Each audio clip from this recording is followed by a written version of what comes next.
Remember, I want to make this exceptionally clear. I never say that I'm great at Spanish or that I'm fully like at the level of native fluency. I just say I'm okay. I'm just okay at Spanish, if I'm being honest. But okay at Spanish seems to be what a lot of people want to achieve, if that makes sense. Okay. When I say okay in Spanish, I just mean, of course I make mistakes. I don't speak perfectly. I don't speak completely, I don't speak fully fluently.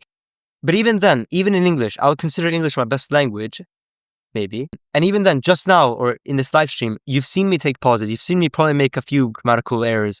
You've seen me like actually have to think about the sentence that I want to say. And that's not being like bad at the language.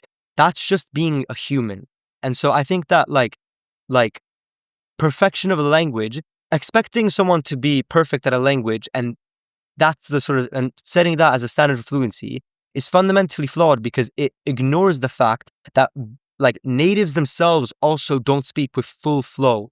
They obviously take pauses. They obviously make some mistakes, right? Like in English, you've probably heard so many people say a apple instead of an apple.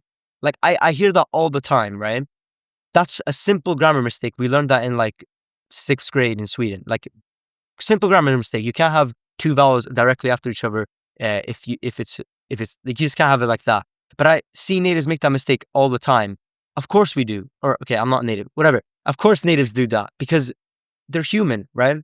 People are gonna say a apple, even though it's an apple, right? People make mistakes all the time, and to say that like fluency means you can't make any mistakes is to me it makes people like it scares people away from learning the language and even calling themselves fluent. In my opinion, conversational fluency is what fluency is. It is back and forth with a native. You can have a conversation, even if like 80% of the things you say you don't really understand. As long as the meaning is getting across, then like that's what matters. It's communication.